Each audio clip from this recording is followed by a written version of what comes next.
Hi friends, welcome to our channel talk of the cinema. ఏరా, నువ్వు అనుకున్నావా Vijay TVK party పవర్లోకి వచ్చేదని? మరి నువ్వు ఎక్స్పెక్ట్ చేసేవారు అది? నేను కూడా అనుకోలేదు. ఒకవేళ గెలిచిన ఓ 20% ఆర్ 30% సీట్స్ వస్తాయి. సో ఉంటే ఒక ప్రతిపక్షంగా ఉంటుందని అనుకున్నాను. నేను అలాగే అనుకున్నాను. అసలు ఇది ఒక హిస్టారికల్ విక్టరీ తెలుసా?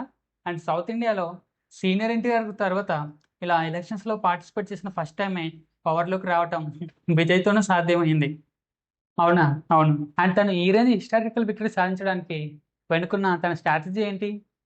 ఫస్ట్ అయితే తనకు సినిమాల పరంగా ఉన్న హీరో ఇమేజ్ బాగా యూజ్ అయింది. తనకు రజనీకాంత్ తర్వాత తమిళంలో ఆరెంజ్ ఫాలోయింగ్ అయిన హీరో విజయే. ఓకే. సో ఆ సినిమా పరంగా ఉన్న ఇమేజ్ విజయ్కి బాగా ప్లస్ అయింది. ఆ ఇంపాక్ట్ కూడా పోలింగ్ టైంలోనే తెలిసిపోయింది. తమిళనాడు హిస్టరీలో ఇప్పటి వరకు హైయెస్ట్ పోలింగ్ జరిగిన ఇయర్ 2026. అవును.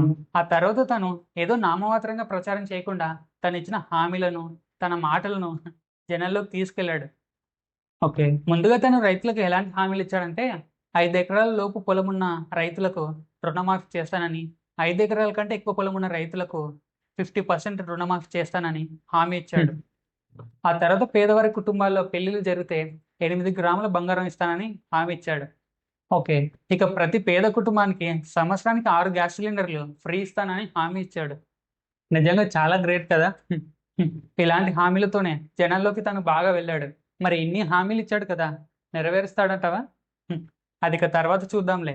అండ్ ఇప్పటి వరకు తమిళనాడు హిస్టరీలో అధికారం సాధించిన పార్టీలు డీఎంకే పార్టీ అండ్ అన్నా డీఎంకే పార్టీ. ఇవి 2 కాకుండా వేరే ఏ పార్టీ కూడా పవర్‌లోకి రాలేదు. సో తమిళనాడు ప్రజలు కూడా ఒక కొత్త పార్టీకి పవర్ ఇచ్చి చూద్దాం. ఎలాంటి మార్పు తీసుకొస్తాడో అని తమిళనాడు ప్రజలు కూడా మార్పు కోరుకున్నారు. అండ్ విజయ్ పొలిటికల్ పరంగా ఎంత వైరల్ అవుతున్నాడో హీరోయిన్ త్రిష కూడా అదే రేంజ్‌లో వైరల్ అవుతుంది. యాక్చువల్లీ త్రిష అండ్ విజయ్ రిలేషన్‌లో ఉన్నట్టు రూమర్స్ వైరల్ అవుతున్నాయి. అండ్ ఆ కారణంగానే విజయ్ వైఫ్ తనకు విడాకులు ఇవ్వడానికి అప్లై చేసిందని టాక్ ఉంది. అండ్ ఎలక్షన్ కౌంటింగ్ జరిగిన మే 4థ్‌నే త్రిష బర్త్‌డే కూడా. ఆ రోజు తను తిరుపతికి వెళ్ళింటే నెటిజన్స్ ఏమని కామెంట్ చేశారంటే తన బాయ్ ఫ్రెండ్ సీఎం అవ్వాలని కోరుకోవడానికి తిరుపతి వెళ్ళిందని కామెంట్ చేస్తున్నారు. అండ్ ఇదివరకు తనను ఒక ఇంటర్వ్యూలో అడిగినప్పుడు ఫ్యూచర్‌లో మీరు ఏమవుతారంటే సీఎం అవుతానని చెప్పింది. మరి ఇప్పుడు తను సీఎం అవుతుందా? సీఎంకి వైఫ్ అవుతుందా? మరి చూద్దాం. అండ్ విజయ్ పొలిటికల్ విక్టరీపై మన తెలుగు హీరోలు కూడా రియాక్ట్ అయ్యారు. ఏమని రియాక్ట్ అయ్యారు? రామ్ చరణ్ గారు, పవన్ కళ్యాణ్ గారు, మహేష్ బాబు గారు అండ్ రాజశేఖర్ గారు కూడా రియాక్ట్ అయ్యారు. రాజశేఖర్ గారు రియాక్ట్ అవుతూ మీరు పార్టీని అనౌన్స్ చేసినప్పుడు మీరు ఒక పవర్‌ఫుల్ ప్రతిపక్షంగా ఉంటారని ఎక్స్‌పెక్ట్ చేశాను. కానీ ఇంత త్వరగా పవర్‌లోకి వస్తారని ఎక్స్‌పెక్ట్ చేయలేదు. మీ డెడికేషన్‌కి హ్యాట్స్ ఆఫ్ అని చెప్పాడు. నిజంగా విజయ్ పవర్‌లోకి వస్తాడని ఎవరు కూడా అనుకోలేదు తెలుసా? మరిక విజయ్ డెఫినెట్‌గా సీఎం అయిపోయినట్టేనా? ఇక ఆల్మోస్ట్ అయిపోయినట్టే. ఇప్పటివరకు తన పార్టీకు 108 సీట్లొచ్చాయి. సో, ఆ పార్టీ పవర్‌లోకి రావాలంటే ఇంకా 10 సీట్లు కావాలి. సో, ఆ 10 సీట్ల కోసం తను కాంగ్రెస్‌తో కొలాబ్ అవుతున్నట్టు టాక్ ఉంది. బట్ ఇంకా కన్ఫర్మ్ అవ్వలేదు. అండ్ విజయ్ కంటే ముందు రజనీకాంత్ గారు రాజకీయాల్లోకి రావాలనుకున్నాడు. ఒకవేళ తనొచ్చుంటే ఎలా ఉండేది? ఆ విషయం గురించి ఇప్పుడు వద్దులే. తర్వాత ఎప్పుడైనా మాట్లాడుకుందాం. ఓకే. సో ఫ్రెండ్స్, మరి విజయ్ దళపతి పొలిటికల్ హిస్టారికల్ విక్టరీపై మీ రియాక్షన్ ఏంటి?